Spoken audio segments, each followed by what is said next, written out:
Cette semaine au podcast ordinaire, moi et Christine derrière la boîte, je suis ici. On reçoit Terry Axiotis, qui est le propriétaire de Homer's Donuts. Je ne sais pas si vous voyez qu'est-ce qui se passe ici.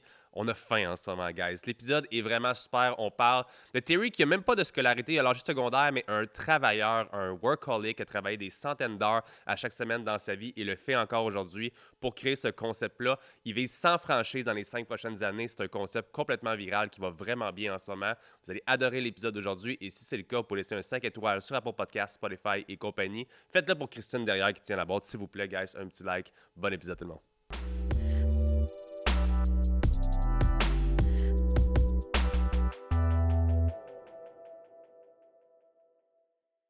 Petite pause à l'épisode du podcast ordinaire pour parler d'un de nos merveilleux sponsors qui est ma compagnie, Mindblow Energy. Eh bien oui, sachez que je sponsorise mon propre podcast, qui a dit que je pouvais pas. Mindblow Energy est une compagnie québécoise de produits énergisants sous deux formes, soit en boisson énergisante pétillante ou tu fais ta boisson énergisante toi-même à la maison avec notre best-seller ici, supplément. Quand vous allez sur amazon.ca ou mindblowenergy.com, le supplément est en furie présentement. Donc deux façons de le consommer et comme je le disais, nos produits ont des nootropics à l'intérieur qui sont des ingrédients qui augmentent les fonctions cognitives. C'est pas juste de la caféine, c'est vraiment des ingrédients qui aident au focus, à l'énergie, longue durée sans le crash, mémoire, clarté mentale, vous allez voir, c'est vraiment cool et je le répète, vous avez deux différents choix. Et petite primeur, nouveauté maintenant avec la sans caféine de Mindblow. Si vous aimez les effets des nootropics pour justement être plus concentré, plus focus, mais que vous voulez encore consommer, je sais pas, du café, une autre boisson, ou si vous voulez pas de caféine du tout, c'est le nouveau choix à faire. Merci beaucoup à Mindblow de sponsoriser l'épisode d'aujourd'hui. Et sur ce, de retour à l'épisode. Terry Axiotis au podcast ordinaire, comment ça va? Ça va bien, vous? Ça va très très bien. Vous, aujourd'hui, c'est-tu à 100% ensemble? Je sais qu'on est d'autres personnes aussi. Là. Vous allez bien, guys? Tout le monde va bien, génial aussi. Terry, gros voyage depuis Laval jusqu'à nos studios de Laval. Merci d'être avec nous aujourd'hui pour parler de Homer's Donuts, qui est ta compagnie de beignes. Je suis curieux de savoir pourquoi les beignes, peut-être. Moi, j'ai commencé dans la restauration, OK. comme au McDonald's quand j'avais 15 ans. OK. Donc, j'étais toujours dans la restauration. J'ai ouvert plusieurs franchises et après ça, dans un de mes locaux qui était disponible, j'avais un restaurant de nourriture libanaise, du shawarma, c'était un boustan. Et je voulais mettre quelque chose à côté du boustan qui n'allait pas compétitionner. Donc, je me suis dit, on voyait qu'il y avait une grosse tendance dans le Myland avec Bernie Bang qui faisait super bien. Et dans l'Ouest, il n'y avait vraiment pas grand-chose.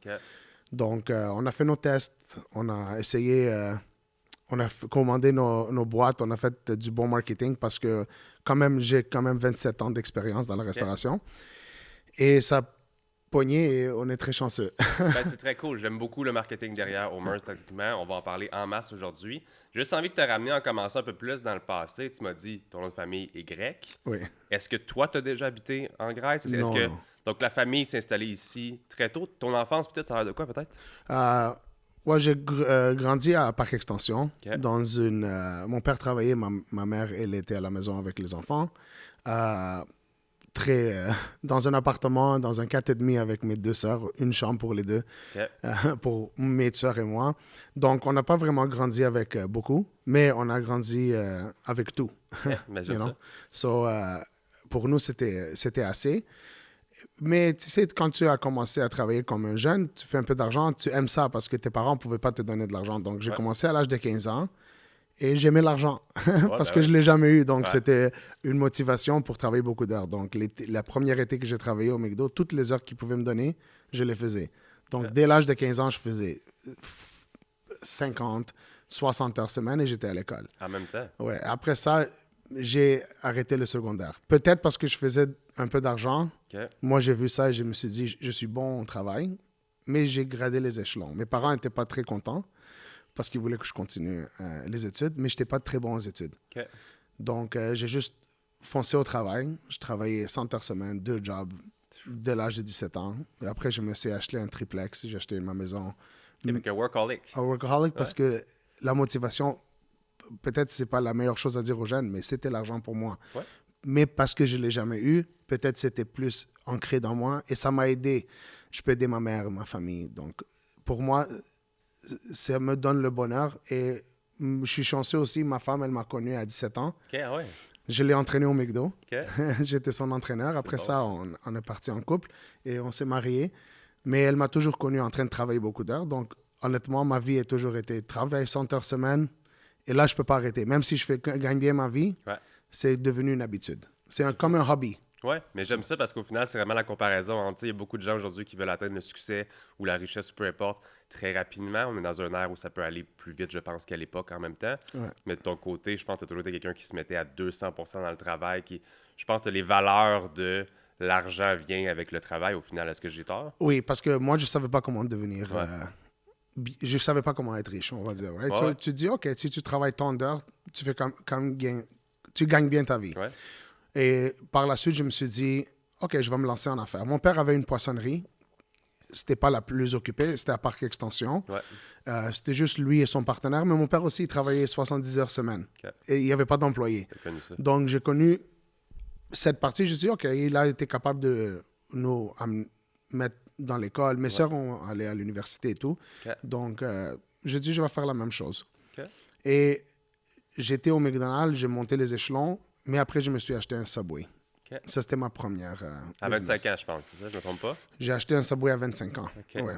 Après que je me suis marié, j'ai dit à ma femme, McDonald's, pour te rendre au plus haut niveau, ça prend beaucoup de temps. Ou pour acheter un McDo, c'est quasi impossible. Ouais, c'est cher. Donc, je me suis dit, je suis trop ambitieux pour rester. Même si j'adorais et j'ai tout appris là-bas.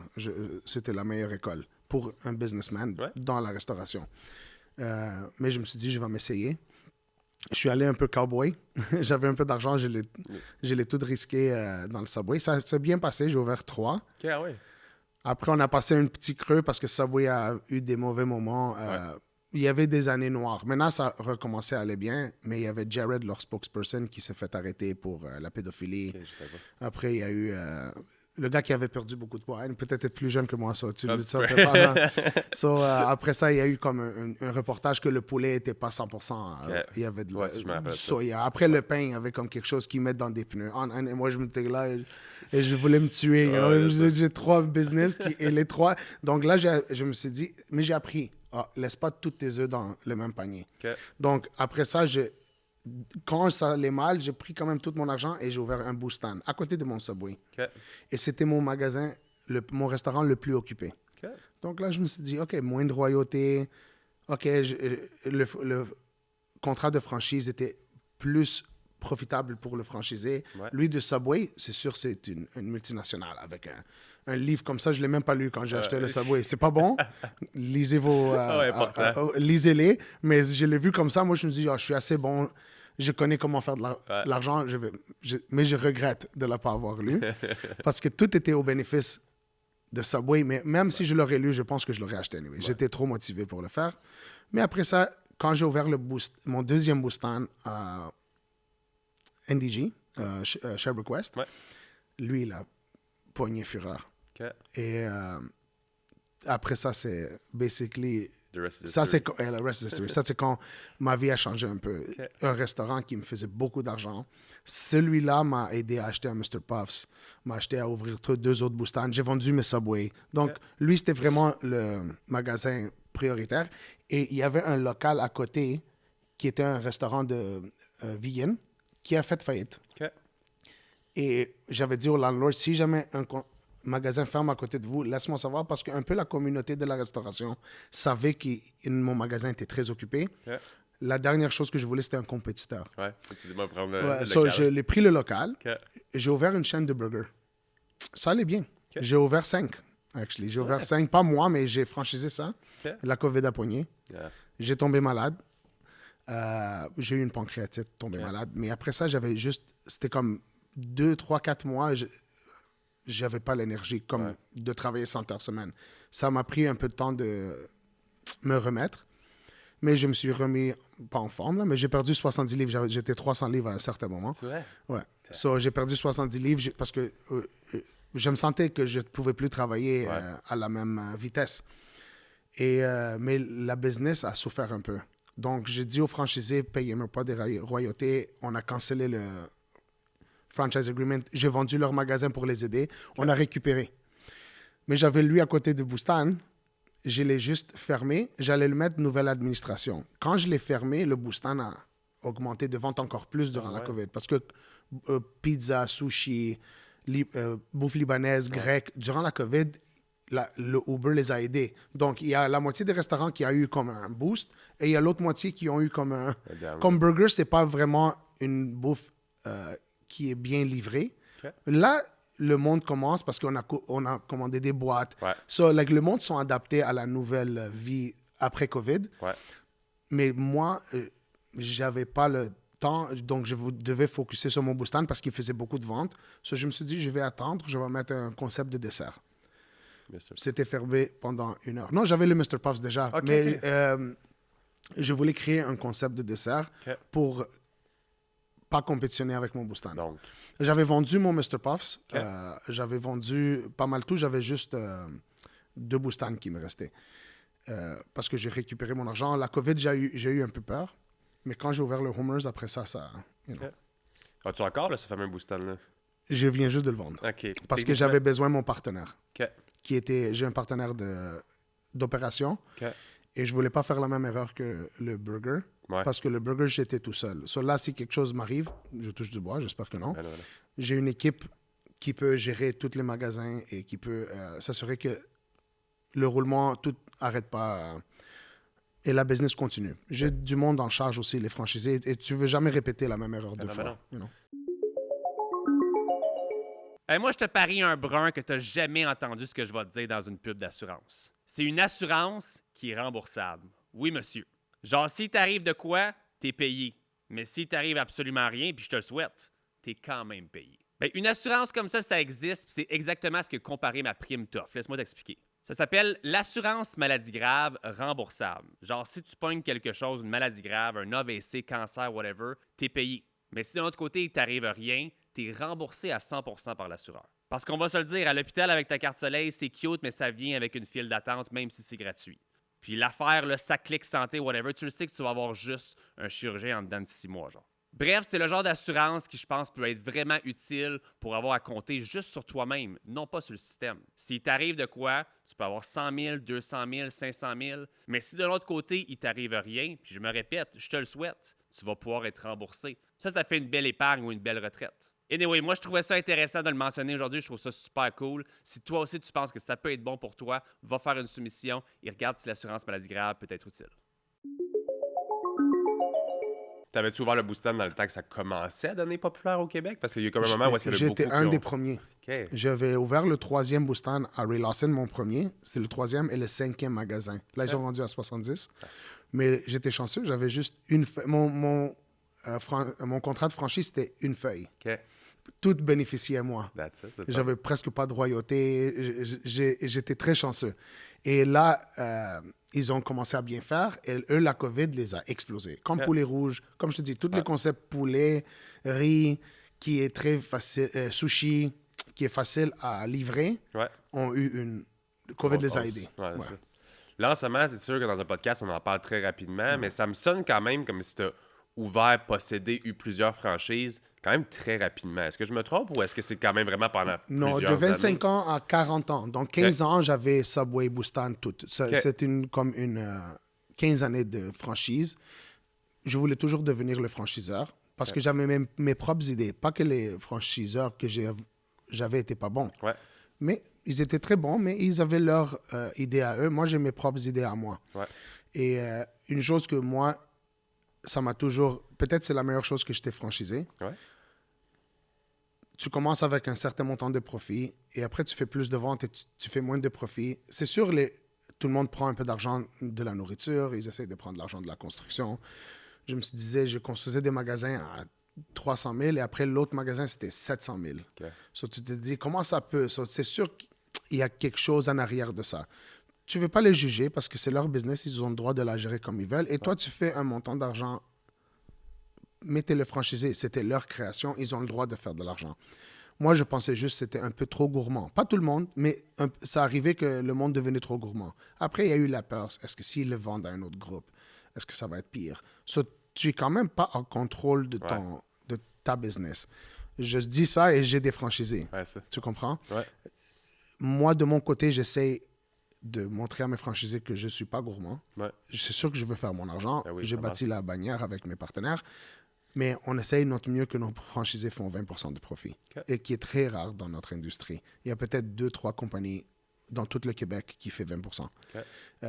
Et on est, je pense, une des compagnies qui fait le plus de profit pour l'instant. C'est sûr, si les ventes descendent, c'est à nous de créer des produits pour continuer à augmenter les ventes. Ouais. Mais c'est aussi notre job avec le pouvoir d'achat de descendre les coûts. Donc moi, à chaque fois qu'il y a une descente de prix, parce que je négocie tous les prix avec mes fournisseurs, OK. je redonne ça aux franchisés.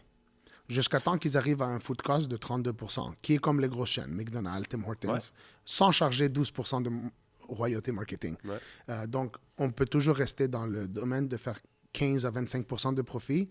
Ils vont être capables de gagner leur vie, mettre leur enfant à l'école, comme qu'est-ce que je voulais faire dans le temps. Et moi, je vais faire mon profit que je dois faire. C'est très, très cool. Au final, je pense que d'être franchisé pendant un moment, tu as pu apprendre l'ensemble de l'expérience que tu avais besoin pour justement être un bon franchiseur aujourd'hui ou directement donner à tes franchisés ce que toi, tu aurais aimé avoir dans le passé en tant que franchisé. Quand tu vends une franchise, techniquement, comme là, tu en as vendu plusieurs. Oui, là, on a vendu 30. Mais on a juste 8 ouverts. Même avant Homer's Donut, quand tu as vendu tes autres entités dans le passé, y a-tu un profit réalisable là-dessus quand même, dans le sens où c'est la comme valeur... Quand j'ai vendu le Boustan? Ben, Boustan, on a parlé de... Oui, j'ai bien vendu. Le Subway, j'ai perdu 400 000. J'ai juste demandé qu'ils m'achètent... donne-moi l'argent que je dois à la banque. Je voulais pas faire faillite. Mais les magasins ne faisaient pas assez de profit. Donc, j'avais pas un... Je pouvais demander plus peut-être, mais pourquoi rester là et perdre mon temps? Je me suis dit, si je fais pas de faillite et... Sur tout l'investissement initial que j'ai mis, je ne l'ai jamais reçu. C'est correct, ça fait partie de la business, mais j'ai appris ma leçon. Mais Boustan, on va dire, le Mr. Puff, c'est ma première vente, grosse vente. Je l'ai acheté à 300 000, je l'ai revendu 750 000. Mais tu le vends 3-4 fois EBITDA. Donc, si le profit du magasin était 250 000, tu peux essayer de le revendre 750 000. Ça, c'est ce qu'on a fait pour le Puff.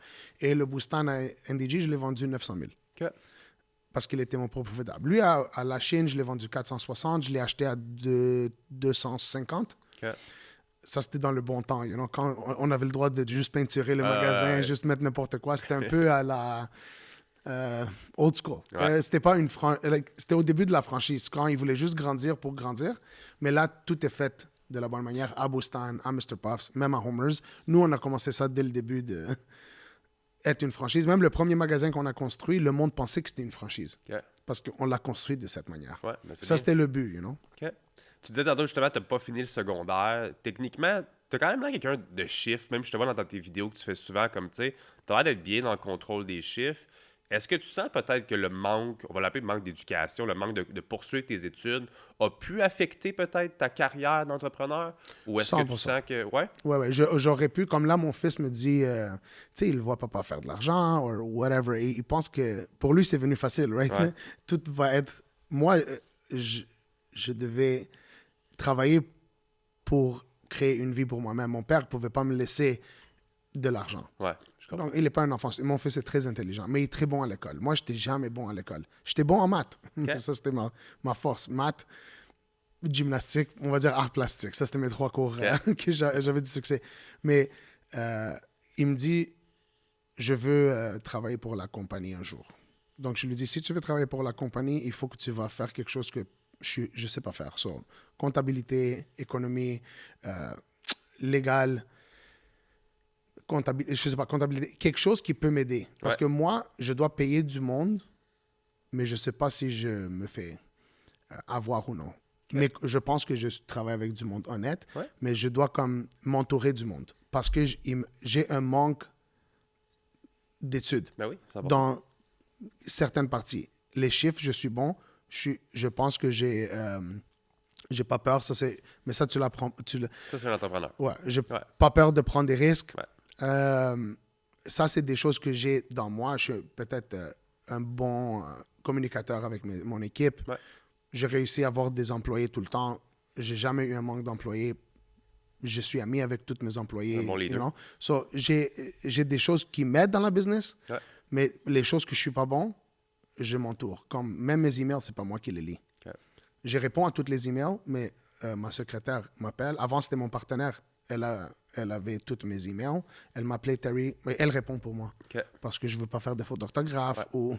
Respect. Moi, je peux répondre en anglais, mais mon français est bon. Mais tu sais, envoyer... Tu as une franchise et tu réponds à un email et il y a plein de fautes d'orthographe, tu te sens mal, right? Ouais. Donc, moi, j'ai quelqu'un qui le fait pour moi. Là, avec ChatGPT, je pense que je peux me débrouiller mieux. Donc, je m'entoure du bon monde, mais je dois payer ce monde-là. Ouais. Et c'est correct, je réussis quand même à travailler 100 heures semaine. So, pour moi, grossir, ça m'aide parce que je peux grossir dans mes forces et je m'entoure du monde que j'ai besoin pour continuer à grandir. J'aime ça. Avant qu'on ait un petit peu plus sur Omers, tu disais justement, je pense que tu as 2 enfants.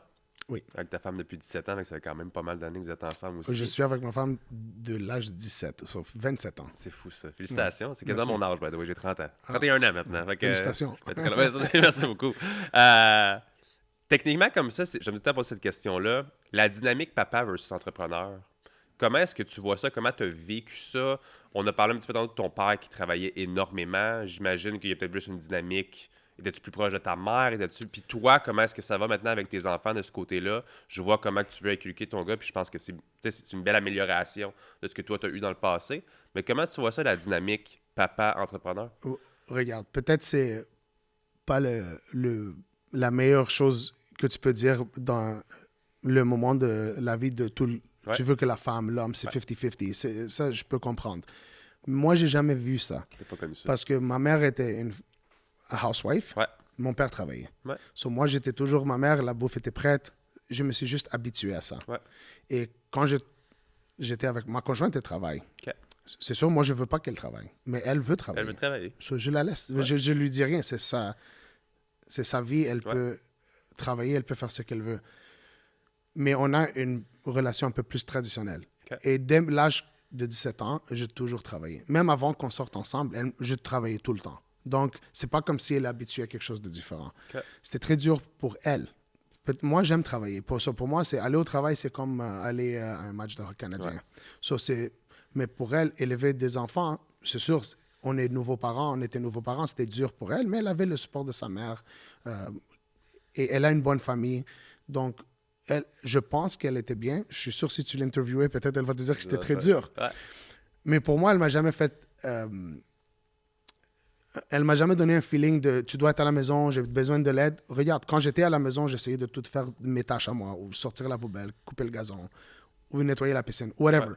You know, les choses, on va dire, plus masculines. Ouais. Pas qu'elle peut pas le faire, mais je faisais ça. Mais C'est souvent demande-moi de faire la vaisselle, je vais la faire parce que je veux aider, mais cuisiner, je sais pas pourquoi. Moi, je suis au travail, je peux cuisiner, mais quand je viens à la maison, j'ai vraiment pas envie de cuisiner. Ouais. Mais elle a toujours fait ça. OK. Donc, on a eu peut-être j'étais chanceux, j'ai eu une bonne compatibilité avec elle. Ouais. La seule chose que je regrette, les premières années, on est mariés jeunes à 25, à 27, on va dire, on a notre premier enfant, on est en business, le Subway va pas bien, je dois travailler comme un fou, mais là, mon fils, je commence le hockey. So, tu sais, tu vas dans les arénas, moi, je m'endormais dans les estrades parce que je voulais qu'il joue un sport. Ouais. C'était dur, mais on s'est débrouillé quand même. Ouais, comme tu dis, un petit peu de regret par rapport peut-être à ce temps-là avec tes enfants. Oui, mais- je les ai pas vus autant que je voudrais Ouais. les voir. Même maintenant, je les vois pas beaucoup. Je les vois. Je suis quand même un père présent, je pense. On fait des choses ensemble, mais on le fait quand je travaille pas. Ouais. Si j'ai 2 heures de libre, c'est avec ma famille. Je sors pas avec des amis. J'ai des amis, mais je sors pas avec. Ouais. You know? Mais c'est comme ça qu'on s'est habitué. Moi, j'ai jamais vu mon père. Et je pense que quand il est mort, j'étais la personne la plus dévastée au monde. Mais il touche travailler tout le temps aussi. C'est juste peut-être notre style de vie. Moi, j'espère que mes enfants peuvent travailler 20 heures, 30 heures et vivre avec leurs enfants et les éduquer. Et ça serait mon rêve pour eux. C'est particulier quand même, hein? De se dire comme ça que tu n'as pas vu ton père énormément dans ta vie, mais qu'au final, ça t'a autant dévasté, dans le sens où que nos parents décèdent ou peu importe un proche, c'est dur. Mais des fois, on se rend pas compte à quel point on a peut-être... je sais pas, c'est peut-être de l'admiration, c'est peut-être quelque chose que tu avais envers ton père, que techniquement, tu ne l'avais pas nécessairement dans le temps passé avec lui, mais qui reste pas pour autant que c'est peut-être pas une personne importante pour toi. Puis... Je pense que quand tu es jeune, peut-être quand tu es un enfant, on va dire, tu te dis « Ah ouais, où est-ce qu'il est papa? » Peut-être. Moi, j'avais ces pensées-là. Moi, je jouais pas au sport. Mon père avait pas le temps de m'amener au sport. Ouais. Quand j'avais 15 ans, j'ai commencé à travailler. J'ai payé une session de baseball. OK. À l'âge de 16 ans, j'ai payé une session de hockey sur glace. J'ai jamais patiné dans ma vie. J'ai acheté mon équipement. Mais j'étais le seul enfant qui allait à l'aréna sans parents à l'aréna. Je jouais juste comme ça. Ouais. J'aurais voulu que mon père soit là. Mais après, quand je grandissais, j'ai réalisé le sacrifice qu'il a fait. Ouais. Il ne pouvait pas arrêter de travailler. Sinon, on pouvait pas aller mes sœurs ne pouvaient pas aller à l'université. Tout coûtait beaucoup d'argent. Ouais. Donc, tu réalises le sacrifice plus tard. Donc, je pense, à un jeune âge, j'aimais mon père, je ne les voyais pas beaucoup. Mais quand j'ai grandi et moi, je suis devenu entrepreneur et tout ça, j'ai dit, c'est normal. Et là, peut-être, je l'admirais plus que ce qu'il a fait. Il a sacrifié sa vie. Le pauvre, je me sens mal pour lui parce qu'à 65 ans, il a pris sa retraite. À 57 ans, il a vendu son magasin, il est tombé malade. OK. Ces 7 dernières années, il avait une maladie, il était au lit. Ma mère prenait soin de lui à 65 ans. Quand il a eu sa retraite, 10 mois plus tard, il est mort. Tu comprends? Donc, c'est pour ça que je me sens mal pour lui. Il n'a pas vraiment vie. Il n'a pas vu ses enfants. Quand il est venu ici, il était hyper pauvre. Pour moi, j'ai un sentiment de regret pour lui. Ouais. Toi, est-ce que tu vois quelque chose par rapport à ça, selon comment que lui a vécu sa vie?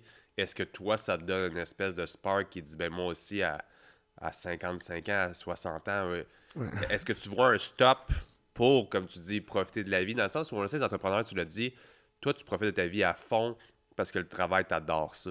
Il y a beaucoup de gens qui travaillent de reculons parce qu'ils n'aiment pas leur travail, puis ça, c'est plate, puis c'est triste, mais c'est la vie de plusieurs des fois. Toi, je pense que tu le vois pas comme un travail, tu le vois comme moi, je vois qu'est-ce que je fais dans la vie de tous les jours, comme qu'est-ce que je fais en ce moment. J'en mange, je tripe, fait que je travaille pas en ce moment, tu sais. Et je pense que tu le vis comme ça aussi, mais est-ce que tu vois quand même un moment qui sera peut-être vraiment hors travail? Je pense que je vais jamais arrêter de travailler parce que moi et ma femme, si on est peut-être 10 heures ensemble toute la journée, on va se tuer, je sais pas. Donc, on n'est pas habitué à ça. Ouais. Mais c'est sûr, je veux prendre plus de vacances avec la famille. Mais mon but ultime, c'est de donner de la stabilité financière à mes enfants. Okay. Je ne travaille pas pour moi. Pour moi, c'est un jeu que j'aime jouer. Mais si je peux donner... mon père m'a donné une meilleure vie que lui, il avait. Ouais. Moi, mon but, c'est de casser ce stage de... Pas pauvreté, on est bien. Mais juste de donner à mon enfant, et j'espère que mon enfant peut donner ça, et éventuellement, tu deviens une 7e génération et t'es établi. Ouais. Moi, je suis une première génération, donc pour moi, c'était un peu plus dur. Ouais. Mais pour mon père, c'était encore plus dur. Ouais. Mon fils, ça va être techniquement facile. C'est à lui de pas, et ma fille, c'est à eux de pas comme ruiner. Se pogner le cul. Oui, exactement. Tu sais jamais. Hein? Ils ont l'argent quand tu décèdes et... Ils font ce qu'ils veulent avec, mais tu essayes de les éduquer le plus possible, leur montrer que c'était dur à arriver à ce moment-là et de mettre quelques petites affaires pour eux en place pour qu'ils puissent vivre une bonne vie. Ça, c'est un rêve d'un père, je pense. En tout cas, c'est mon rêve. Je suis très d'accord avec ça. C'est quoi techniquement un petit peu le concept derrière Homers? Parce que quand tu rentres dans cet endroit-là, premièrement, on dirait pas une shop à donuts conventionnelle, c'est très... Instagram, Pinterest, il y a les couleurs, il y a ça. Est-ce que c'était le concept jour 1? Est-ce que ça a été quoi peut-être l'idée derrière un lancement comme ça, sachant qu'il y a d'autres personnes qui ont des beignes aussi, mais quand on rentre chez vous, c'est complètement différent. Donc, moi, à cause que je viens de l'école de McDonald's, et j'ai aussi mes années d'expérience, mais je viens dans l'école de McDonald's quand c'était dans le temps où il n'y avait pas d'Uber. Et le Uber n'est pas la meilleure chose pour nous. C'est bon, on fait des extra-ventes, mais on paye une 30% de commission. Ouais. Donc, c'est comment attirer le monde à venir dans la succursale. Qui fait le plus de profit, c'est ça. C'est pas le Uber. Parce que le Uber, si tu donnes 30%, ton food cost est 35%, ton labor, il te reste une petite marge. Mais s'il rentre en magasin, hop, tu sauves le 30%. Ouais. You know? Donc, on s'est dit, OK, McDonald's, je suis allé de base. Je dis... Dans le temps, je me rappelle, moi, quand j'étais jeune, mes parents n'avaient pas beaucoup d'argent. On allait au McDo, moi et mes 2 sœurs, 3 hamburgers, une grosse frite. Ça coûtait à mon père avec un café même pas 8 $. Et on restait là 4 heures, on jouait dans le parc. Je me suis dit, les McDonald's étaient pleins dans le temps. Okay? Les services au volant ont commencé, mais tout le monde venait quand même en succursale.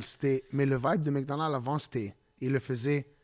Ils étaient avant leur temps. Ouais. très enfant, avoir une expérience, donner un petit jouet. Ouais. Il y avait le parc et tout ça. Je me suis dit, OK, on va mettre des arcades gratuits parce que nous, on n'avait pas des grosses succursales. On va mettre 3-4 arcades gratuites pour que les enfants jouent. Je voulais mettre des années 80 pour qu'il y ait une nostalgie aussi à faire pour les parents. Donc, moi, je me dis, qu'est-ce que moi j'aurais aimé des années 80-90?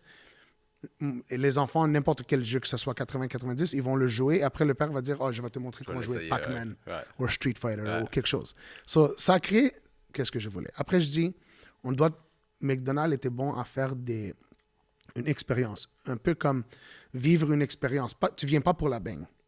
Tu veux que le produit soit très bon. Ouais. Mais tu viens pas pour le produit. Tu viens parce que tu dis, OK, le week-end, let's go. OK, on va aller. Notre dessert de choix va être Homer's. Ils vont venir, ils vont prendre une boîte de 4 beignes, 2 cafés.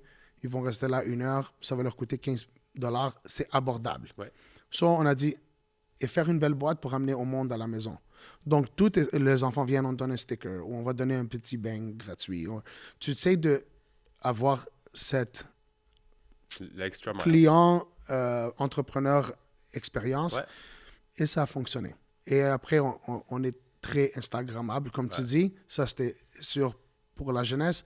Et là, moi, ma partie personnelle que je fais du social media, les réseaux sociaux, je le fais plus pour aider comme mon fils de 15 ans. Toutes mes vidéos, avant que je les sors, je demande mon fils. Okay. Ouais, si c'est une vidéo qui me dit « Oh, pas, tu vas avoir l'air stupide, you know, like corny. » Oh, mais je le mets pas. Okay. Like, il les approuve. Ça parce que, je te jure. Mais les jeunes garçons, spécialement de son âge, me reconnaissent dans la rue. Pas que je veux être reconnu, mais ils disent « Oh, you know, je te suis, t'es inspirant. » Mais j'essaye de leur donner des leçons de business. Parce que je sais pas qu'est-ce que le jeune veut faire. Peut-être il veut être pharmacien, docteur, tu sais pas. Mais moi, s'ils veulent devenir jeune entrepreneur, ils doivent savoir que tu travailles beaucoup d'heures. C'est pas facile. Mais si tu veux aller faire un prêt à la banque, j'essaie de donner quelques clips comme ça.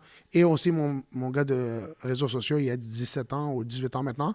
Et lui aussi, il me pose toutes ces questions. So, c'est son intérêt à lui aussi. So, c'est pour les jeunes hommes ou femmes. Mais moi, j'essaie de...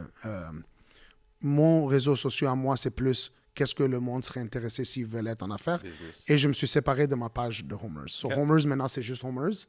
Je sais que si je fais des vidéos pour Homer's, ils vont aller viral, mais ils vont aller viral pour des mauvaises raisons. So, tu dois mettre le produit en... On a 55 000 followers. Mais chaque fois que je fais une vidéo, il a plus de views parce que je pense que c'est le personnel. Mais est-ce que tu vends plus de beignes? Probablement. You know, ça, c'est important aussi. Il y a beaucoup de gens qui maximisent tout le temps sur juste la quantité de vues, mais au final, tu peux avoir une vidéo de 600 vues qui ramène je sais pas combien de clients versus une qui a 100 000 vues mais qui ramène aucune vente. Exact. C'est vraiment l'objectif que tu as en tête. Hey, je prends une petite pause à l'épisode d'aujourd'hui pour vous parler d'un des sponsors du podcast Ordinaire qui se trouve à être Shop Santé. Et aujourd'hui, je vous parle du produit du jour qui est le vrac. Quand vous vous rendez dans une succursale Shop Santé, il y a des beaux vracs au fond de la succursale et vous pouvez vous mettre, il y a de la protéine, des EA, de la créatine. Vous faites un beau petit sac comme ça. Et tu sais, des fois, au lieu d'acheter un gros pot, on n'est pas sûr de la saveur ou whatever, tu peux tester carrément en te prenant un petit sac et tu peux goûter si tu aimes cette saveur-là et retourner. Et quand tu ramènes ton sac ou n'importe quel autre contenant, tu as même un 10% de rabais en plus. Fait que rendez-vous dans une succursale Shop Santé, allez vous chercher un petit vrac et on remercie évidemment Shop Santé de sponsoriser l'épisode d'aujourd'hui. De retour à l'épisode. On est allé, je pense, c'est là 2-3 semaines à votre succursale de Terrebonne, je sais pas, Terrebonne-Mascouche, là, sur des Anglais. Gascon. Gascon, merci beaucoup. Puis c'est justement là, c'est la première fois qu'on essayait au final. Puis mon gars, c'était le Cookie Monster qui capotait. C'est très, très, très visuel. Puis tu rentres, t'es juste, wow, lui. Puis tu finis ta boîte de dos, puis tu te dis, mon Dieu, j'aurais voulu le suivre lui aussi. C'est très, très cool d'avoir ce choix-là. Puis ils sont tous très, très visuels. Fait que je trouve que le concept était très bon aussi. Merci. Tu as parlé justement de ton contenu sur les réseaux sociaux comme ça. Ton but, c'est-tu vraiment, comme tu le dis, d'éduquer la prochaine génération? Est-ce que c'est un peu aussi pour de potentiels franchisés? Comme t'es super transparent. Je t'ai vu parler de chiffres, de profits, de dépenses, de comme... T'es vraiment transparent dans le modèle d'affaires de Homer's. Est-ce que c'est le but un petit peu aussi de... Tu sais, quand tu parles à tes comptables ou tes avocats, moi, honnêtement, je fais ce que je veux. Okay. Je leur dis, guys, vous allez devoir vivre avec ce que je dis Je sais. et me donner des points pour récupérer ou whatever s'il faut. C'est une facture. Mais quand tu vas, là, on rentre en Ontario. Donc, en Ontario, j'ai complété un FDD. C'est un document fédéral que tu dois accomplir et tu dois divulguer toute ta vie.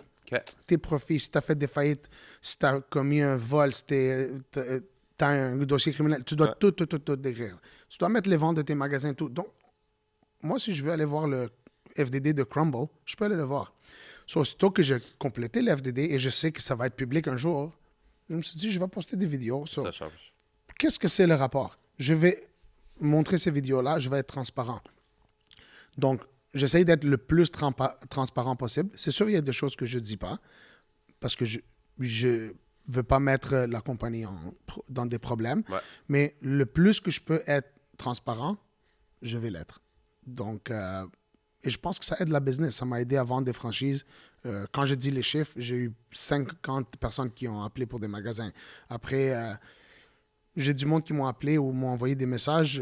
C'est quoi ce programme du gouvernement? Ouais. Le monde ne sont même pas au courant. Ouais. So, ils pensent qu'ils vont acheter un magasin tout cash. Ouais. Mais les banques, le gouvernement, ils offrent beaucoup de programmes pour aider les entreprises parce qu'ils veulent que les entreprises grossissent au Ben Québec.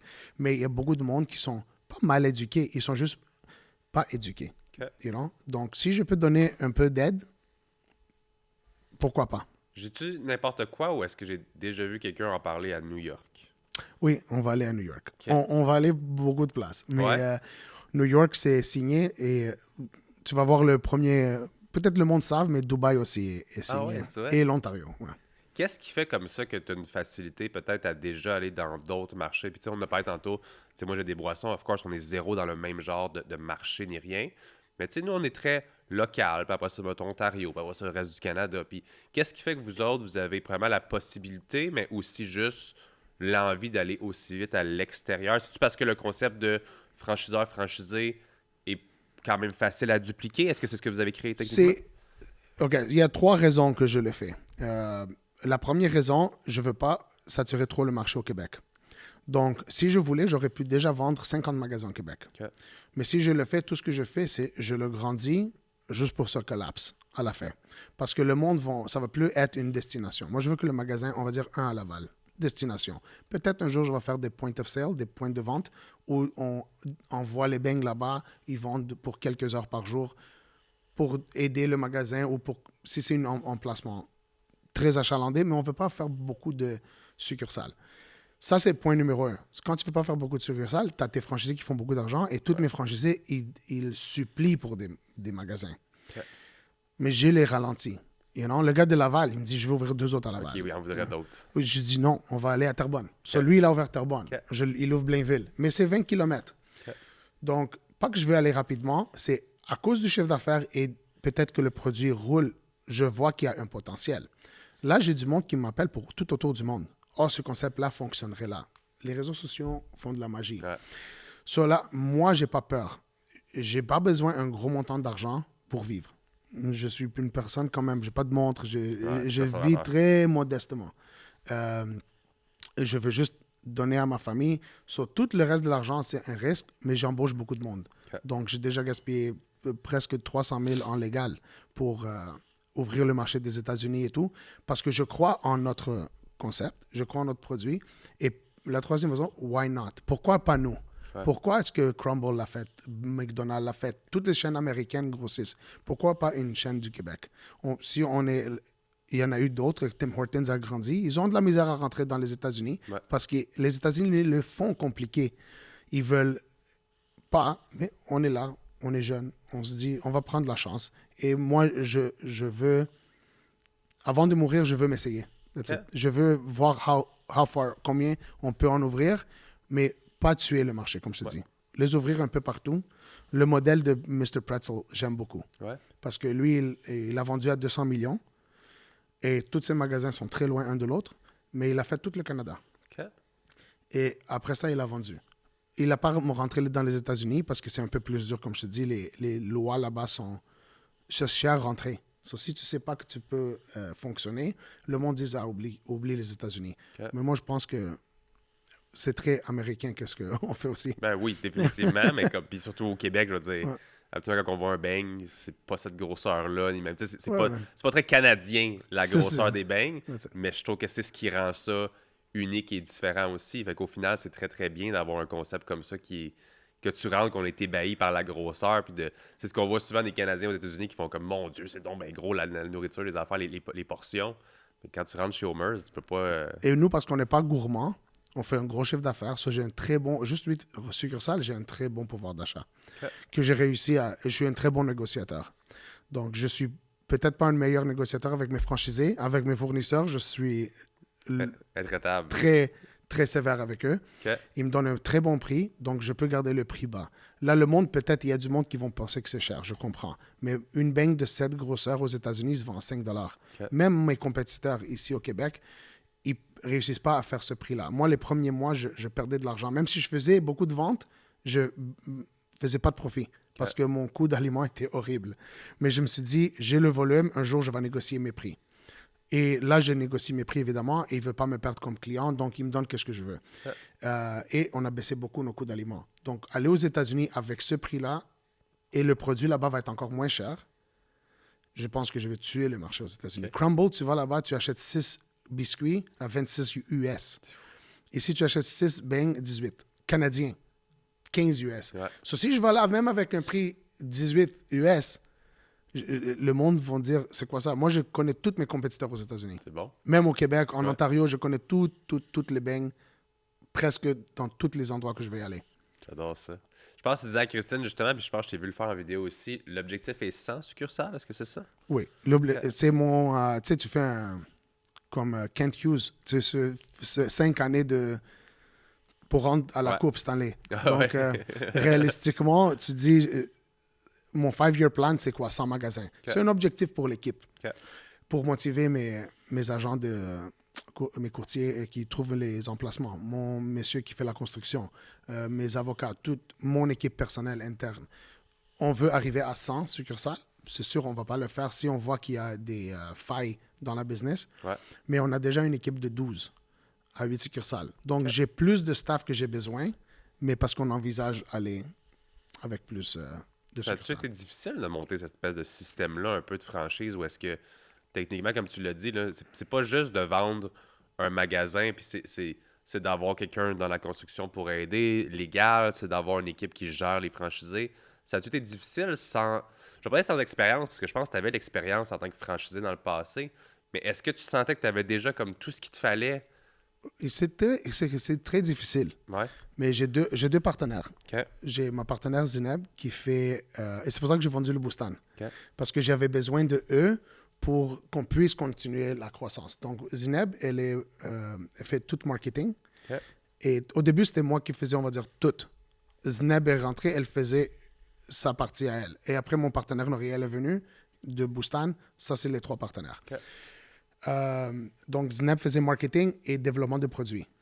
Maintenant, Noriel fait opération. Donc, il vend dans tous les magasins, il fait les entraînements et il vérifie que les succursales sont propres, la qualité est retenue, que le monde suive les règles. Parce que tu sais jamais, ils vont peut-être couper des Ben oui, coins un pour sauver un peu franchisé, d'argent. Mais c'est pour ça que s'ils font du profit, il n'y a pas de raison de couper. Ouais. Tu comprends? Ça, c'est une des raisons qu'on ne veut pas ouvrir beaucoup, qui continuent à faire du profit. Et moi, pour l'instant, j'ai beaucoup trop de chapeaux, mais la première personne que je devais aider, c'était ma belle-sœur. Parce que le marketing, pour moi, c'était le plus important avec le développement du produit. Donc, mes partenaires ont eu toute l'aide.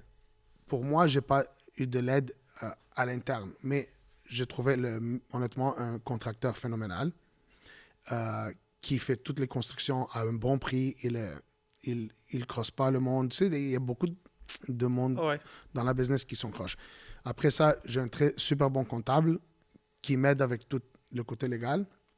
Et c'est moi qui fais 100 heures semaine pour... Mais au moins, c'est plus physique. Les 2 derniers mois, je suis plus dans les magasins. OK. Tout ce que je fais, c'est développement des territoires. Je te donne un exemple. C'est juste des longues routes. On a trouvé un spot à Orleans, Je sais pas si... en Ontario. OK. Ottawa. C'est un territoire à Ottawa. OK. Mais je fais mes recherches, mais je dois aller... Moi, je m'en vais dans la place, je reste là pendant 3 heures, Je regarde combien de voitures passent. Je ne veux pas faire d'erreur. OK. Parce que c'est mon département. So, je suis allé à Thunder Bay. Je suis allé à Scarborough. Je m'en vais dans tout Sherbrooke hier. Et j'approuve le spot. So, moi, maintenant, c'est plus faire ça et trouver du temps de travailler sur. Et moi, c'est tout courriel. Donc, c'est pour ça que je disais dans une de mes dernières vidéos, peut-être je vais embaucher un conducteur. Mais c'est pas que je veux pour me faire chauffer. Ouais. C'est juste que je peux travailler légalement sans me faire arrêter par la police. Ouais, 100%. Mais moi, c'est ça maintenant. C'est juste beaucoup d'heures, mais parce que je veux pas faire d'erreurs. That's it. So, je trouve que ma job est facile. Après, j'ai des systèmes où tout vient à moi et moi, je vérifie tout. Si les chiffres commencent à tomber, j'appelle l'équipe marketing. Guys, il faut faire ça. Ce magasin fait moins de ventes. Mettez le budget de marketing dans l'est de l'île, on va dire. Mettez un peu plus dans l'ouest. Moi, je regarde les chiffres. Je suis bon avec les chiffres. Ouais. Donc, mais mon équipe est très forte. C'est intéressant. C'est vraiment le fun de voir. Puis même si tu as 100 heures, tu as quand même l'air d'être en contrôle de ces heures-là avec quand même de quoi d'assez stimulant qui... Tu sais, des fois, on parle de overwork là, un petit peu, là, dans le sens d'être capable à un moment donné de peut-être te réveiller un matin puis tu es en burn-out ou whatever. Mais je sens, à moins que tu me dises le contraire, mais on dirait que je sens pas que malgré ce nombre d'heures-là, beaucoup trop élevé pour quelqu'un qui travaille. Moi, ça fait 30 ans que le monde me dit que tu vas burn-out. Ouais. Toi, tu le sens pas, j'imagine. T'as pas l'air, en tout cas. Peut-être j'ai burn-out et je le sais pas. OK. Mais je te donne un exemple. On a ouvert Laval et Laval, c'était qu'est-ce qui a comme ouvert le marché pour moi. C'était bon avant, comme NDG c'était occupé, Tachereau c'était très occupé, tous les succursales étaient occupés. Mais Laval, c'était quelque chose de fou. On a fait une semaine 150 000 de ventes. Ça, c'est plus que le McDo le plus occupé. On faisait et on vend des beignes. C'est pas qu'on vend du steak ou du vin ou de la bière. On vend des beignes à $2,80. Pour faire 150 000, tu dois vendre beaucoup de beignes. J'étais au magasin pour 30 jours straight. C'était même pas mon magasin. 18 heures tous les jours. C'est vrai? Et je suis pas le propriétaire du magasin. Le propriétaire se sentait mal. Il me disait, Terry, va à la maison. Je dis, j'attends ça pendant 26 ans dans ma vie. Je vais rester ici. Je me dois m'assurer que chaque bain qui sort. Mais ce magasin-là, après ça, j'ai eu comme 1000 messages pour des magasins. Donc, le 30 jours de 18 heures par jour, c'est ta motivation, right? Ça valait la peine. Je veux pas perdre qu'est-ce que j'ai travaillé pendant 27 ans. C'est comme creuser un trou. Finalement, tu touches l'or, on va dire. Et après, je suis fatigué, je veux pas continuer à creuser. Non. Là, tu creuses encore plus vite, même si tu es fatigué. Donc, j'ai fait 6 mois de beaucoup de travail. Et là, mon travail, comme je te dis, il est plus physique. Il est juste mental. Okay. So, c'est facile le mental comparé au physique. Ouais, quand même. Quand le c'est physique, 100 heures de physique, là, t'es brûlé. Là. Les heures, comme tu dis, là, 18 heures, à un moment donné, d'être là dans l'action, donner les beignes, donner les choses, d'un moment donné, comme... Tu travailles sur l'adrénaline. Là, c'est rough, tu travailles sur l'adrénaline parce que Ouais. moi, je suis pas un gars de 150 livres. Là. Ouais. Je suis 200. Là, je suis 200. J'ai fondu. Depuis que j'ai ouvert des beignes, au lieu de grossir, j'ai perdu. Mais c'est parce que j'ai travaillé plus. Mais ton corps est battu. Mais durant le shift, tu sens rien. Quand tu arrives à la maison, tu prends ton bain, tu vas au lit. Après, tu es comme, oh my God, je suis mort. You know? Ouais. Mais 4 heures plus tard, tu te réveilles, tu retournes au travail. J'adore ça. Avec un concept comme ça, justement, qui n'arrête jamais, est-ce que l'objectif, c'est vraiment d'avoir juste des franchisés ou est-ce que vous avez encore des magasins qui sont, comment tu appelles ça déjà, corporatifs? Corpo. Donc, ça, c'est une décision qu'on a prise. On a un magasin corpo qu'on va vendre. On va le vendre pour le 1er décembre. Ça, c'est à Montréal. Ouais, c'est lui, le premier, l'original. La raison que je le vends, c'est comment on faisait, c'est parce que les succursales sont tellement occupées. Si c'est à Laval, pas pire. Tu peux amener le monde à NDG pour s'entraîner. Mais maintenant, tous les magasins qui ouvrent, Saguenay, sont plus loin, Ottawa. Ouais. Là, tu dis aux franchisés, tu dois m'amener 20 personnes pour que j'entraîne. Tu dois payer leur hôtel. Ouais. Là, le magasin, il coûte 100 000 de plus juste pour entraînement. Ouais. Parce que si tu entraînes juste les propriétaires, ils vont ouvrir la succursale, ça va être un bordel. Ouais. Donc, je me suis dit, je dois avoir une équipe de 10 parce que moi, mon équipe est très forte. Si je prends mes 10, je peux ouvrir une succursale juste avec mon équipe, même pas d'employés, et on peut faire 100 000 par semaine. Okay. Là, tu rajoutes les propriétaires et on reste là pour 2 semaines. Donc, on embauche. Qu'est-ce que je vais faire? Au lieu de... Je vais charger un peu plus le frais de franchise, mais ça va inclure mon équipe de 10 qui va venir en succursale et va ouvrir le magasin avec vous pour 2 semaines. Par la suite, après les 2 semaines, je vais garder peut-être 2 personnes continuer. Si c'est très occupé, on va garder 4, 5, 6 personnes. Donc, mais j'ai besoin de mon équipe parce qu'on va ouvrir 2 magasins par mois. OK. So, 2 par mois, tu te dis, il y a 31 jours, tu as une équipe de 10, ils ouvrent un magasin à 2 semaines, 2 semaines. 2 semaines. So, je vais garder mon équipe occupée. Fait que sur la route tout le temps.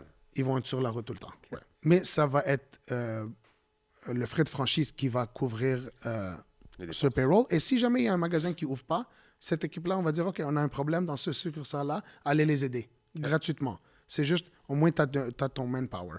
OK. Donc, on n'a plus besoin le magasin corpo tel quel. On a plus besoin d'une équipe mobile. OK. Avez-vous des magasins qui sont quand même en office de testeurs, un peu dans le sens où on essaie de nouveaux concepts? Laval nous donne accès à leur local, NDG aussi, OK. parce que c'est le nôtre. Ouais. Et mon partenaire, sa famille, ouvre West Island. OK. Et c'est sûr qu'il va nous aider, mais on les récompense. Donc, on va dire, au lieu de payer 2% de marketing, si on a utilisé, on fait un calcul, on ne va pas charger de marketing ou on va charger juste 1%. Donc, ils sont contents parce qu'ils font un peu... Ils sauvent un peu d'argent et nous, on est contents parce qu'on peut quand même utiliser leur succursale pour continuer à développer les produits, mais éventuellement, on va avoir notre cuisine centrale. OK. Dans l'industrie du dessert comme ça, sens-tu que tu dois régulièrement réinventer les recettes et les choses pour garder le consommateur tout le temps vraiment captivé par une nouvelle saveur, il faut que je vienne absolument, quelqu'un qui trippe, je dis n'importe quoi, le Bueno, Kit Kat, tu sais. Ouais. Est-ce que tu dois régulièrement te réinventer avec les saisons, avec les fêtes? Est-ce que c'est ça le concept ou est-ce qu'il y a Ça, plus c'est le de concept. menus? Ouais. On essaye de faire toutes les fêtes OK. religieuses, Pâques, Noël, Halloween, Ramadan, vient de passer. Halloween, Saint-Valentin, toutes les fêtes que tu peux imaginer, on essaye de faire au moins 2 beignes. Les grosses fêtes, on essaye de changer 4. Après, on a des beignes de saison. Donc, chaque mois, on fait 5 beignes différentes. Le gros challenge maintenant, c'est le côté recevoir le produit parce que nous, quand on commande 15 000. Donc, on doit maintenant... Avant, c'était 1 mois à l'avance, c'était correct. Là, on doit envisager 4 mois à l'avance. Bientôt, on va devoir avoir un plan pour l'année. Comme on va dire à Kit Kat, on va dire, ou on va dire Ferrero, qui a le Bueno. Ouais. J'ai besoin de 100 000 caisses pour le mois de octobre. Mais on va devoir leur dire en janvier. Ouais, c'est Parce qu'ils vont nous dire, non, on n'a pas 100 000 caisses de disponibles. Tu dois nous... Et après, tu dois donner des dépôts ou tu dois donner des garanties que tu vas l'utiliser. Ça, c'est maintenant mon challenge encore. J'ai pas un... Comme je t'ai dit, j'ai fait encore beaucoup de chapeaux. C'est moi le buyer. Ouais. C'est moi le gars qui fait l'expansion et tout. Mais éventuellement, quand j'ai plus de succursales, je vais embaucher un. Mais tu dois s'assurer qu'il fait la job comme il faut. Ça a l'air quand même complexe. C'est ce que moi, je trouve dur dans la business. C'est vraiment le côté un peu plus planification. Fait qu'à un moment donné, d'être dans l'action, d'être là, OK, on a un événement dans 2 semaines, comme tout ça, ça va. Quand on est rendu comme ça, à devoir prévoir pratiquement une année d'avance, tu pourrais dire, good, Saint-Valentin l'année prochaine, il nous faut tel chocolat, donc il faut les contacter puis être sûr que ça fonctionne. Puis tu peux avoir des mauvaises surprises des fois aussi. Il y a beaucoup de... Ça arrive. Ouais, c'est ça. Il y a beaucoup Là, de j'ai commandé des baklava. OK. Et ça a super bien fonctionné dans les quartiers où il y a des Grecs, des Italiens, des Arabes. Mais on a mal prédit. Mais le monsieur, il les a fait, les baklava. Moi, je vais avoir environ 15 000 $ de pertes. OK. Mais je ne vais pas les perdre. Je vais aller avant qu'ils expirent. Ils expirent en février, je crois. OK. En décembre, je vais aller donner ça dans des œuvres de charité et tout. Ça, Mais c'est avec des beignes ou juste le baklava? Non, je vais donner le baklava. Je vais Ok. faire des portions individuelles, Ok. et je vais donner ça. On va pas le jeter. Ouais. On va le donner au monde qui ont besoin de manger. On essaye de notre mieux d'aider aussi.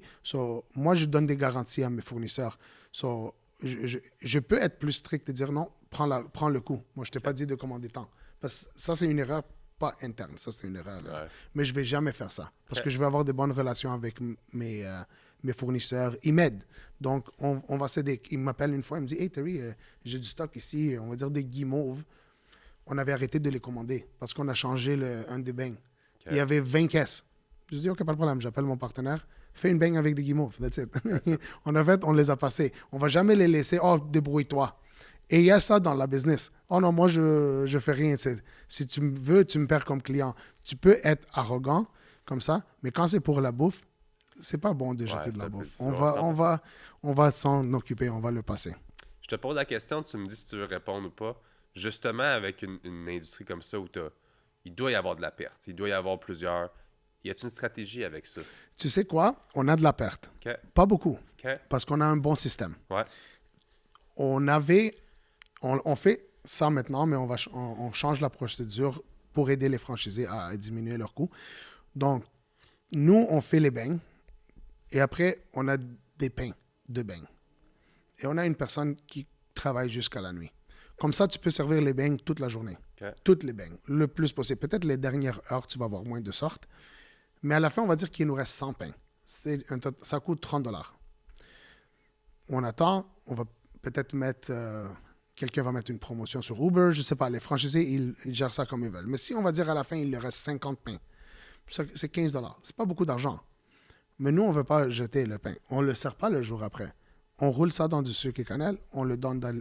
on a une de mes employés qui donne ça à des œuvres de charité avec son école. Ouais. Et elle va aussi dans les shelters, homeless shelters. Ouais. So, on a trouvé une manière de passer ça comme ça. Pas qu'on veut passer de la mauvaise bouffe. C'est encore bon. La beigne est bonne 2-3 jours. You know? Mais au moins, tu ne perds pas. So, on a vraiment zéro perte. Okay. Notre système est très bon. Moi, j'ai un système du McDo, right? C'est système, ouais. Je suis très fort. Maintenant, on a une autre chose qu'on va commencer. Parce qu'il y a des fois, tu as plus que combien de beignes tu peux jeter et tout. Donc, on commence un produit qui s'appelle Vanilla Pudding. On va l'appeler Pudding Shomers. Okay. So, avec un Homers, avec un C en avant, Pudding Shomers. Mais qu'est-ce qu'on va faire? On prend les beignes qui sont encore très bonnes et on va les mettre avec le pudding à la vanille. C'est très grand aux États-Unis. Okay. On met de la crème fouettée, du Biscoff, on ferme et on le vend. Et c'est bon pour 4 jours, mais nous, on va le faire jour au jour. Okay. Mais on a fait nos tests et on va passer quelques beignes. Il y a quand même des beignes qu'on va quand même donner au homeless shelter et tout. Mais le seul problème, c'est le groupe que j'ai. Elle est basée Montréal, Laval. Okay. So là, j'ai Gatineau, j'ai Québec.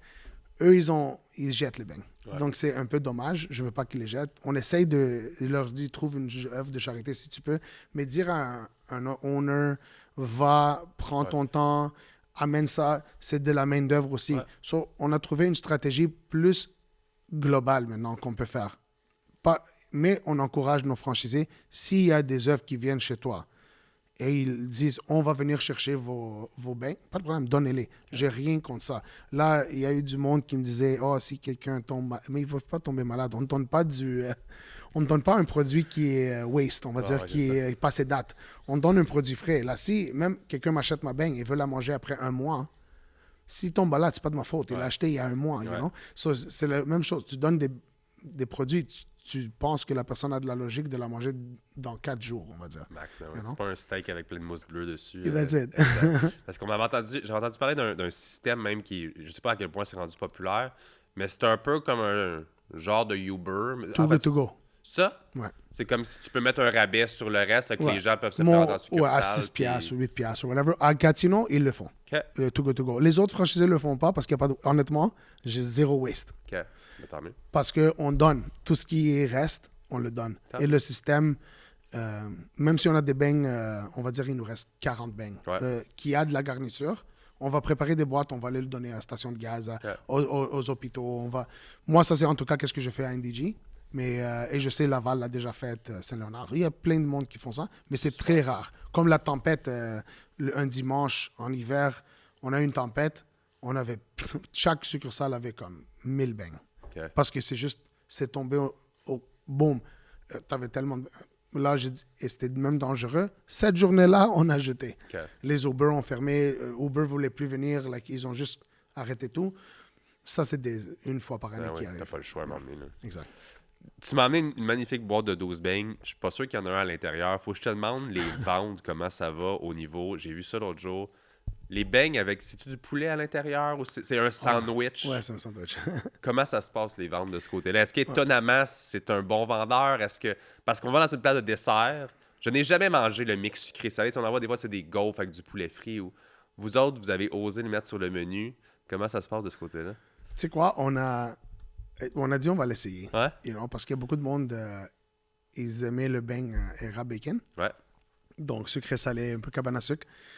Et après ça, on a dit, OK, on va l'essayer, on va voir qu'est-ce que ça donne. Est-ce que ça va aller viral? Honnêtement, c'était pour faire quelque chose de viral. Like, tu fais quelque chose, tu mets un poulet croustillant avec la sauce chipotle, un cornichon avec un donut. on l'avait goûté, ça goûtait bon. OK. Et on s'est dit, Why not? why not? On va essayer, on va voir. Honnêtement, on en vend beaucoup. Tu vois? Ouais. Et le poulet croustillant le plus, avec le sandwich aux œufs, c'est les deux plus populaires. On a arrêté le smoke meat. Il était bon. On l'a arrêté parce qu'on n'avait pas la constance de notre fournisseur. OK. Donc là, on offre 4 sandwichs pour donner un peu de... ça va viral. Le monde, Ouais. je peux pas croire qu'ils vont... Et ça fait des vidéos qui vont virales. Mais on a un bang qui va être salé bientôt, qui va commencer juste avant le Super Bowl. Je veux pas le déviger parce que je n'ai pas fini les tests. Okay. Mais ça va être quelque chose qui se vend à un très bon prix. Je pense que ça va vraiment aller viral. On va voir. Moi, je te dis, c'est officiel. Je vais te faire le taste test pour une vidéo sur TikTok. Super. Je te garantis que ça va aller viral, celle-là aussi. Fait qu'on va l'essayer, ton sandwich au poulet. Comment ça fonctionne, justement, créer des recettes comme ça? Tu m'as dit c'est ton partenaire. Est-ce que lui, c'est parce que, justement, c'est un amoureux de la cuisine? Est-ce que lui, c'est parce qu'il y a une équipe? Comment ça se passe, techniquement, de lancer des nouveaux produits comme ça? Donc, elle est très forte. Ma belle-sœur est très forte dans le marketing. Et là, on a embauché une équipe de marketing avec elle. Okay. Donc, on a 3 personnes dans le marketing parce que j'essaye de l'enlever du marketing. Parce qu'elle est très bonne au marketing et elle fait le produit, ça match bien. So, quand tu fais ton marketing, c'est elle qui design le produit. Mais éventuellement, je veux qu'elle fasse juste le produit. Ça, c'est mon but ultime. Elle a une très bonne imagination. Tu regardes les tendances qui ont autour du monde. Tu essayes de... comme la beigne qu'on a faite au Dubaï, on va dire. Ouais, ça, c'était notre meilleur mois de vente quand on a commencé ça. Et c'était juste une beigne au chocolat. On a fait le kataïfi, le pistache.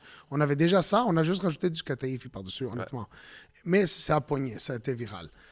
Mais c'était un timing, right? On l'a fait durant le mois de Ramadan. Parce que tu penses Dubaï, tu penses pays arabe. Tu te dis, OK, c'était un bon moment de le commencer. Ça, on l'a commencé. Là, les temps des fêtes arrivent. On veut faire une autre vague, je vais te le dire parce que je pense que ton vidéo va sortir après. On fait des brioches. Okay. So, les brioches commencent à aller viral. Okay. So, on fait des brioches écœurantes. Je vais te montrer des photos après. Ouais. Ils goûtent phénoménal. Okay. On va faire des brioches au Biscoff, Oreo, pistache, framboise. On a 6 variations et on va rajouter ça dans notre menu, mais on veut le faire avant les fêtes. Okay. Ils sont un peu plus chers parce qu'ils sont géantes. Ouais. Mais honnêtement, moi, je pense que ça va nous vraiment mettre dans un autre niveau encore. Mais c'est à nous de continuer à aider nos franchisés. Ouais. Mais je te donne un exemple. On fait ça avant qu'on explose aussi. Parce que les brioches, au début, on ne voulait pas le faire parce que les équipes étaient trop faibles. Okay. On était très impliqués. Là, les équipes sont rendues fortes. C'est le bon moment de le faire aussi. Avant qu'on arrive, parce que à partir du mois de novembre, on va ouvrir 2 succursales par mois. Okay, ça commence donc, là. On doit les entraîner et beaucoup de succursales qui ouvrent, c'est les 2e magasins ou 3e magasins de nos franchisés existants. Okay. Donc, ça va être un bon lancement de brioche pour nos clients aussi. Et au prix qu'on va le vendre, personne au Québec va être capable de voir ce prix-là. Ça, c'est l'autre chose. Parce qu'on a le pouvoir d'achat, on réussit à vendre, on va dire, le prix moyen pour une brioche à Québec, je ne veux pas dire les compétiteurs, sont très bonnes, mais c'est 6,25. Okay. Nous, notre prix va être entre 4,50 et 5 $. Okay. On n'a pas décidé encore, on doit faire nos calculs de coûts d'aliments, mais tu sauves 1,25, c'est beaucoup. Dans les beignes, on fait la même chose. On regarde nos compétiteurs, on veut être moins cher qu'eux. Okay. Puis vous êtes plus gros en plus. That's it. J'adore ça. Si on regarde justement, pour terminer, ça me vient avec la question, on a parlé, du fameux les sandwichs, on a parlé des beignes, là, les brioches qui s'en viennent. Je pense pas que n'importe quoi, il y a de la crème glacée aussi, quand on peut faire le mix. Right? On fait des milkshakes. OK, oui. On a même des magasins qui vendent des beignes avec de la crème glacée, sandwich, mais on le promouvoit pas encore. Peut-être l'été prochain, on veut faire une autre chose, mais c'est le timing des fois. Mais on offre des cafés, on offre des chocolats chauds. Les milkshakes, on en vend beaucoup aussi. Et les beignes, 90% de nos ventes sont les beignes. Of course. Parce que justement, vous n'avez pas l'air de vous arrêter nécessairement au concept Homer's Donut, fait que les beignes. Est-ce que justement, tu penses que c'est une bonne stratégie de continuer à peut-être lancer différents types de produits ou est-ce que tu veux quand même pas trop t'éloigner de ta niche dans le sens où je pense pas que dans 2 ans, on va arriver là puis qu'il va y avoir un menu complet. Là. Moi, comment je le vois, Tim Hortons est devenu un coffee shop. Ouais. Dunkin', maintenant, ils ont enlevé le donut. Ils sont juste Dunkin'. Okay. Parce qu'ils veulent être un coffee shop. Parce que le café est très profitable. Ouais. Donc, il y a 10 000, on va dire, il y a 15 000 de ces succursales-là, Canada, États-Unis. Ouais. Pourquoi tu vas compétitionner avec un coffee shop? Il y a Starbucks, il y a je peux peut-être un jour, mais je me dis, moi, je vais être un donut shop. Eux, ils sont des coffee shops avec des beignes qui sont congelés maintenant. Donc, le monde le prenne juste parce que c'est une beigne. Ouais. Mais moi, le monde vient pour les beignes et ils achètent un café après. Donc, je veux avoir un bon café, je veux avoir un bon milkshake, je veux avoir des bons produits secondaires.